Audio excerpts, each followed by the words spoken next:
I'm posting this here because I legally can't sell the house, and quite frankly, I don't think anyone would believe me if I spoke about this out loud. If I say it to a face, I'm crazy. If I type it to strangers, I'm just a content creator. I'd prefer you think I'm a liar. It helps me sleep. I bought the place 4 years ago. It was a duplex in the Pacific Northwest, one of those gloom-drenched towns where the moss grows faster than the grass and the air always smells like wet wool. It was a steal, a foreclosure that had sat empty for a year. I took the left unit, Unit A, and the right unit, Unit B, was occupied by a sitting tenant named Arthur. The realtor was vague about Arthur. She used words like eccentric and legacy tenant and harmless. For the first 6 months, Arthur was exactly that. He was a whisper of a man, maybe in his late 60s, gaunt, with skin the color of uncooked dough and eyes that always seemed to be tracking a fly that wasn't there.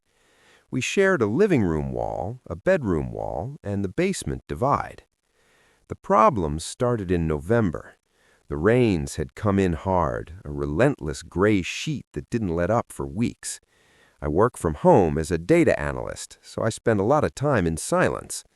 That's when the tapping started. It wasn't a knock. It was a rhythmic, metallic tink, tink, tink, coming from the other side of the living room wall. It sounded like someone tapping a spoon against a pipe.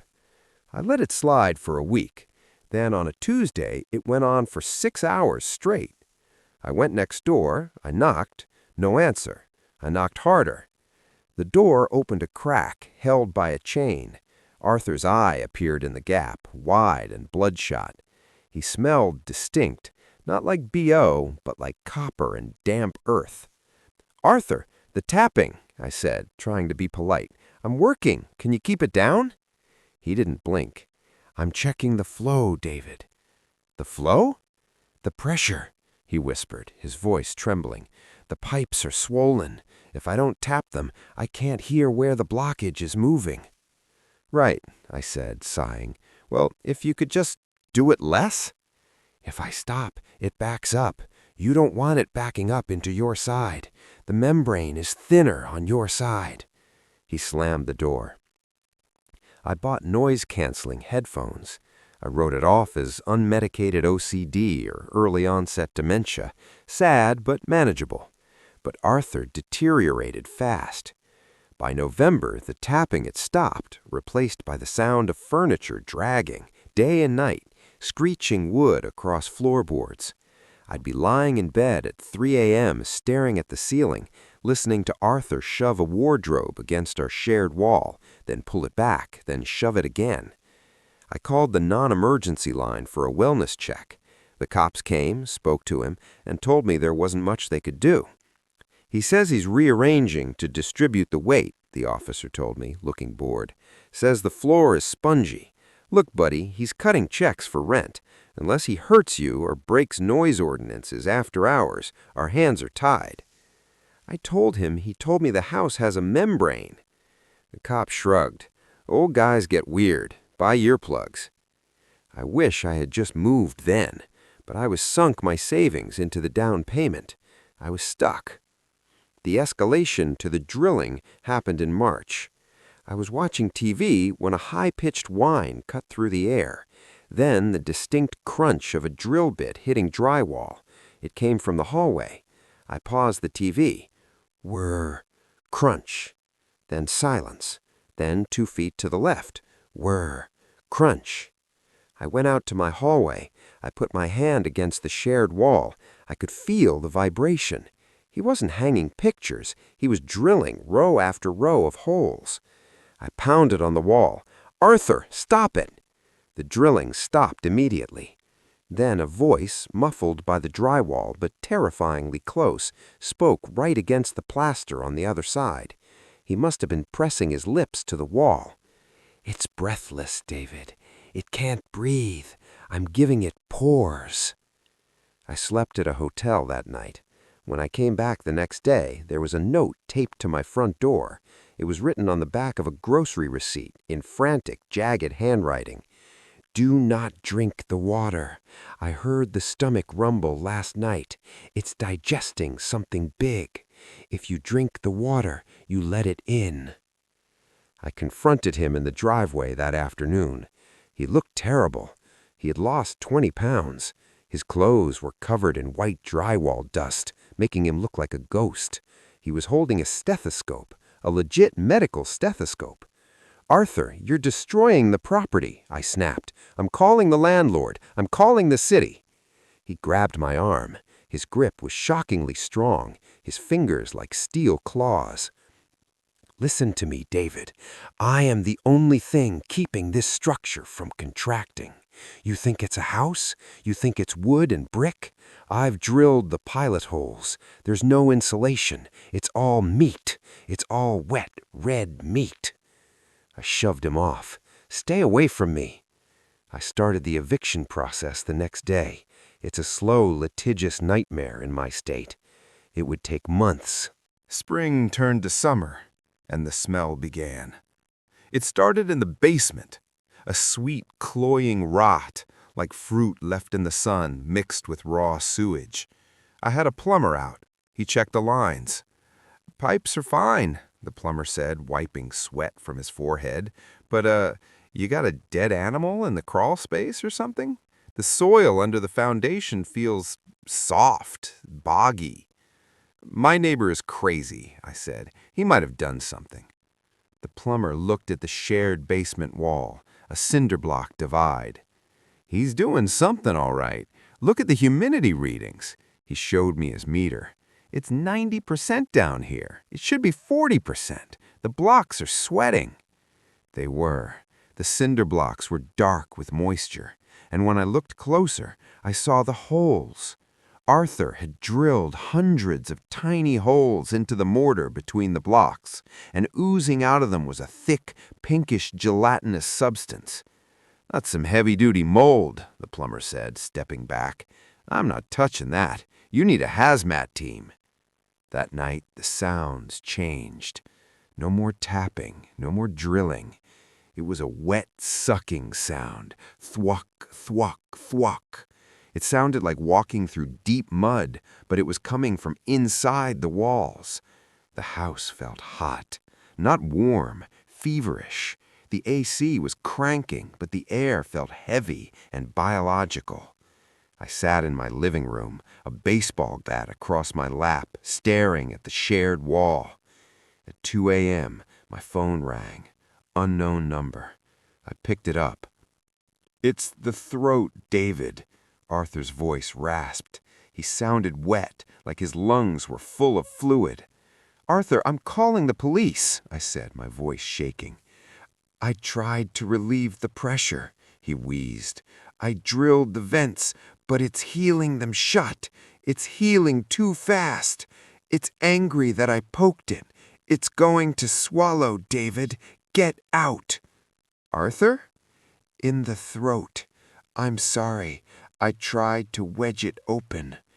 Then I heard a sound that will stay with me until I die. It was the sound of wet bone snapping, followed by a high-pitched tea kettle wheeze that was abruptly cut off. The line went dead. Then the wall between us groaned. It wasn't a structural groan. It was a gastric groan. The drywall bowed outward into my living room, popping the nails. A crack zigzagged up the center, and pink slime bubbled through. I ran. I ran out the front door into the rain and dialed 911 from the middle of the street. I stood there, soaked, watching the duplex. From the outside, it looked normal, but I could see the windows of Arthur's unit. They were fogged up completely with condensation, and then as I watched, the glass of his living room window bowed outward just for a second before shattering. Pink foam erupted onto the lawn. The police arrived, fire trucks, ambulances. They kicked down Arthur's door. I waited by the ambulance, wrapped in a shock blanket. I expected them to drag out a body. I expected a murder scene. After 20 minutes, the captain came over to me. He looked pale. He took his hat off and rubbed his head. Is he dead? I asked. He's not there, son. What? The unit is empty, son. But look, we need to get a structural engineer out here. The place isn't safe. What did you find? He hesitated. The interior walls, they're gone. It looks like he stripped the place to the studs, but the studs, they're covered in this fungus. Massive overgrowth. It filled the whole space. We can't find the guy. We think maybe he's buried under the debris in the basement. They condemned the building that night. I moved into a motel. For weeks, I dealt with insurance adjusters and city officials. They declared it a biohazard anomaly. They said Arthur had been hoarding organic waste, which created a supermold that ate the cellulose in the walls. That was the official story. Arthur was listed as a missing person. They assumed he wandered off and died in the woods. I went back one last time 3 days ago. The city had cleared me to retrieve personal items from Unit A before they demolished the whole structure. I walked into my living room. The smell was gone, replaced by the scent of bleach and industrial cleaner. The shared wall had been stripped of drywall by the hazmat team to ensure the mold hadn't spread to my side. I was packing my books when I saw it. On the floor, near where the wall used to be, was a notebook. It must have slid under the baseboards from Arthur's side when the wall was removed. It was a Write in the Rain field journal. I sat on the floor and opened it. It wasn't the ramblings of a madman. It was a scientific log. Dates, times, temperatures, pH levels. October 14. Pulse detected in the northern quadrant. 40 beats per minute. Low and slow. Dormant. November 2nd. Woke it up. My movement disturbs the cilia on the floorboards. It secretes acid when agitated. Must wear rubber boots. December 12th. It's mimicking the plumbing. Clever girl. It knows I'm listening. Page after page of diagrams. He had drawn the floor plan of the duplex, but overlaid with anatomical charts. The HVAC system was labeled respiratory. The plumbing was circulatory. And Unit B, his unit, was labeled stomach. Unit A, my unit, was labeled brain. I flipped to the final entry. The handwriting was shaky, smeared with that pink substance. I was wrong. It's not eating us.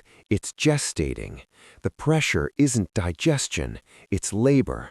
I have to perform a C-section, or it will crush David against the skull. Unit A.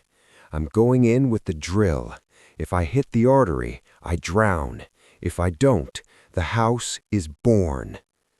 I closed the book. I looked at the stripped studs of the shared wall.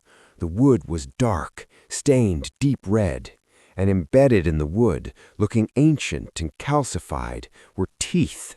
Thousands of human teeth growing out of the wood grain like knots in a pine board. I left the book. I left my things. I got in my car, and I drove until the gaslight came on. The demolition was scheduled today. I checked the news this morning. They tried to bulldoze it. The report says the excavator malfunctioned. The hydraulic arms snapped. The operator claimed the bucket got stuck on the roof. But there's a photo on the local news site, a drone shot of the half-demolished house. If you squint, if you look at the wreckage of timber and insulation where the roof caved in, it doesn't look like debris. It looks like a placenta. And the hole in the ground where the basement used to be, it's empty. Whatever Arthur delivered is gone, and I think it knows my scent. Last night, in my new apartment 3 towns over, I heard a sound. Just a soft, rhythmic tink, tink, tink, coming from the pipes behind my bathroom mirror. I'm not going to check the pressure. I'm just going to let it in.